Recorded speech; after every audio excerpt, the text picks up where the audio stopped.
Okay, hello Year 10. Hope you're all keeping well and getting on okay with your work at home. I'm just going to talk through today about our next topic in our ecology unit. That is around the effects of the increase in the human population, some of the impact that that has on the ecosystems that we're looking at. You'll need a couple of sheets of paper to be able to write down some notes during this video, and I'd advise you to kind of have, as I say, a bit of space to do that. I'm just going to guide you through some of the information you're going to need. Hopefully you've already seen the rest of this task on Share My Homework, the questions that I've set, the video that I've asked you to watch, and also the other tasks that I'd like you to do. So you don't need to draw a copy of this graph. This is just to introduce us really, first of all, to some of the information that we'll talk about, why we're studying this, why we're thinking about this. And if you're doing GCSE geography, you'll be well aware of this issue. But this graph simply shows us the increase, how the population of the Earth has increased over the past 220 years or so.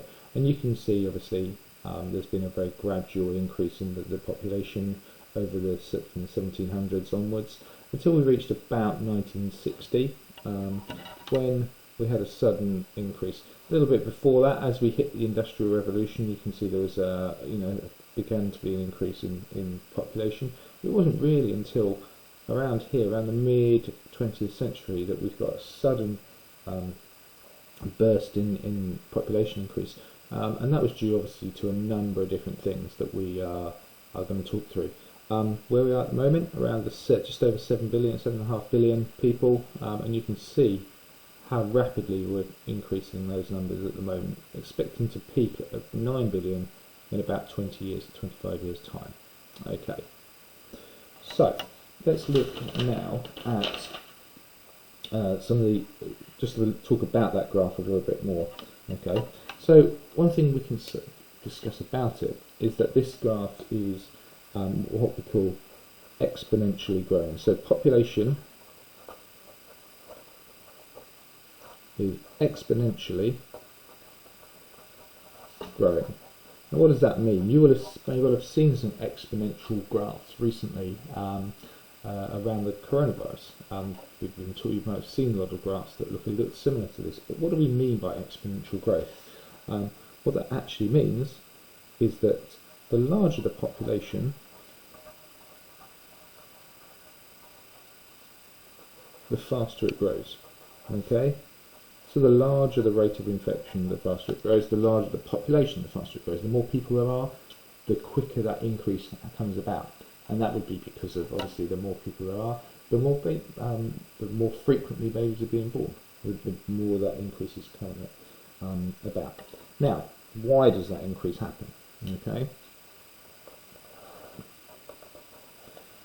Well, the main reason, the main difference, the main change over this time has been the increase in life expectancy. Okay, that increase in life expectancy. Now, why have we had an increase in life expectancy? I'm sure you can think of a number of things, but as we talk through think about what has changed over this period of time, we're thinking about things like better healthcare. We're thinking about things like more and better food. Okay, so the type of food that we're eating, it's in plentiful supply, and it is of a higher quality, more nutritious, more healthy. Obviously, we have cleaner water, so treatment for water, and therefore better sanitation as well. Okay, these are the four most important things, and the important thing to note here is that most of this increase, okay, right now, most increase is in the developing nations. So we're thinking Southeast Asia, Africa, sub-Saharan Africa, and sort of South America. Okay, are the main places where this is happening. Now then, that's obviously important. But I want to pick out another thing here, which is in this graph. You'll notice that it's not actually, there seems to be a bit of a change happening here, okay, at this point here. And actually, maybe we're reaching a peak. We're starting to change the curve a little bit, okay. Now, why is that? Okay, well, what we find is that, that's not a very good pen, let's change that pen, is that most computer models expect the birth rate to actually fall fairly soon.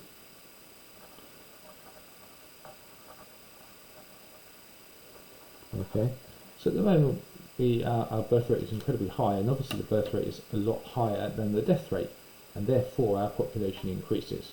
They expect that birth rate to fall. Now it's not going, they don't expect it to fall so much that our population drops off, but what they expect to happen is that the birth rate will fall such that the rate of increase in numbers starts to reduce. We don't get as big an increase all the time. Okay, why would this be happening? Okay, well, a number of factors. The most important thing here, okay, is that we expect this to be down to decreased fertility. Okay. Now, there's lots of reasons for that. We're not going to go into all of the different reasons that there could be for that, but also still disease, okay, as we can see right now at the moment, okay, this is going to have an impact on our population, okay, significant impact, this disease. Wars are a big impact, and then the one we're really focusing on, okay, is the lack of resources. Okay, is there actually enough resources to sustain the population that we have at the moment, or the population that we're expecting to have over the next 50, 100, 200 years? Okay, so those are my notes. Okay, you can pause this. We're going to go on to another page, and I'm going to do a little bit more diagram for you. So the way I tend to do this is I'm going to give myself a title here. Okay, this is going to be looking at the effects of human population increase. Okay, so let's pop a little box here. Okay, we're thinking about the effects of more people. So, what happens if we have more people? There are a number of things that we require. Okay, more people are going to require more raw materials to sustain them. Okay, so what we mean by that is things like, okay, minerals, ions, all those sort of things. Okay. All the different types of resources, as I say, that they need to be able to maintain that an increase in people. We're also going to need more energy. Okay.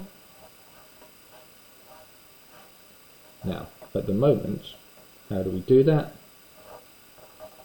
Is primarily through fossil fuels. Okay. Now, obviously, there's a aim that we will change that, but at the moment primarily that's going to be through fossil fuels. Okay, and of course more people are going to require more land.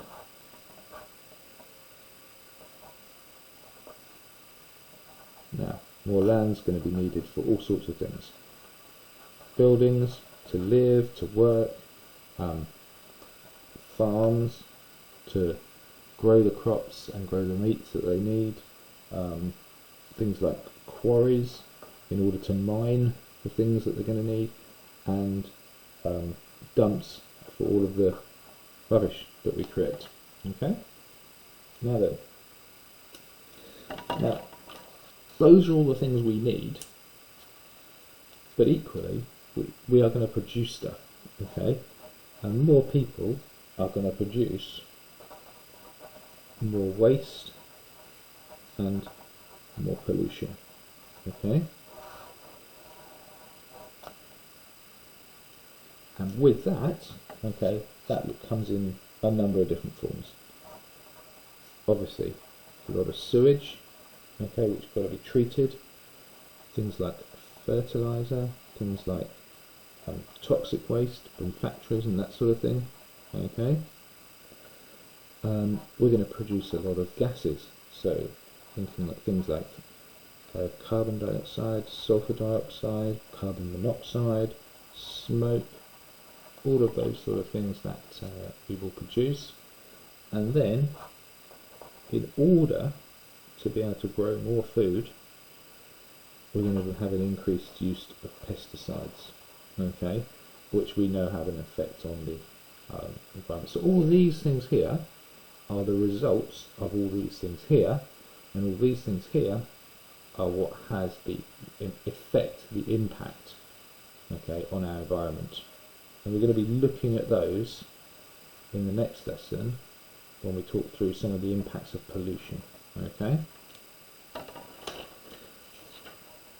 Now, we can summarise all of that very neatly to say that our impact has four main effects, okay? It has effects on agriculture, it has effects on logging, so in terms of cutting down trees. It has an effect on mining, i.e. an impact on the an increase in mining, and finally on urbanisation. Okay, that would be our summary of those. Okay, so those are all the notes I want you to take from this this part of the topic. Hopefully that's all nice and clear. As I say, you can go back, rewind back through the video and watch any of the other parts and pause it just to be able to take the notes. There are then some tasks, some more tasks to do on Show My Homework, and some questions for you to complete as well. That's all from me for this video, and have a good week, and I will see you soon.